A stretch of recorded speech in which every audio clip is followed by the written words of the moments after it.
L'ancien gardien du Red Bull Salzbourg a enfin joué un test match face à Lens, bien remporté par les Monégasques 3-0. Tout d'abord, les points forts que j'ai décelés. Il a pris beaucoup de risques dans la gestion de la profondeur. J'ai beaucoup aimé parce qu'il jouait vraiment avec son bloc. Les Monégasques jouaient à 3 derrière et surtout très haut avec Vanderson et Keyon Henrique qui jouaient très haut. Et donc il fallait vraiment gérer la profondeur derrière ses défenseurs. Il l'a très bien fait à plusieurs reprises. Ensuite, j'ai bien aimé son jeu au pied, notamment pied droit. En effet, il a joué beaucoup long en deuxième période. À chaque fois, c'est dans une zone pour Ben Yedder ou Minamino. Ils n'ont pas forcément remporté leur duel, donc ça sera peut-être à ajuster. En effet, l'absence de Brelem Bolo se fait sentir. Et surtout, il a également pris des risques avec des passes laser, notamment vers Camara en milieu de terrain en première période. Et ça a aidé notamment à une transition de la part des Monégasques. Donc j'ai beaucoup aimé cette intégration dans le bloc.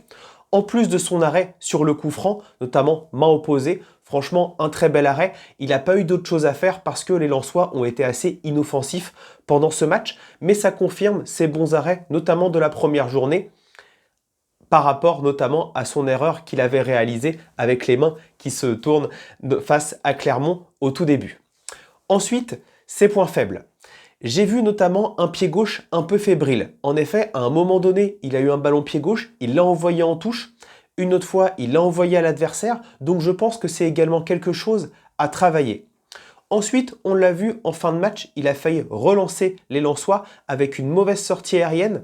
Néanmoins, sur cette sortie aérienne, j'ai un bémol, c'est qu'en fait, il a surtout vu sa défense qui allait être trop court et donc il est sorti un petit peu à contre-temps pour essayer de contrer la balle et ensuite ses défenseurs ont pris le relais sur la ligne.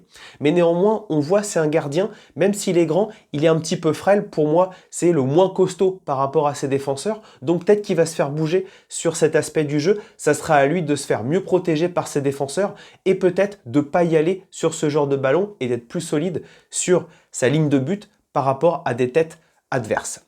Voilà ce que j'en pense sur ce match de Philippe Cône. Je suis très content d'avoir vu un match complet du nouveau gardien monégasque. Dites-moi ce que vous en pensez, si vous aimez le gardien suisse et déjà s'il remplace un petit peu mieux Nubel par rapport aux 2 saisons précédentes.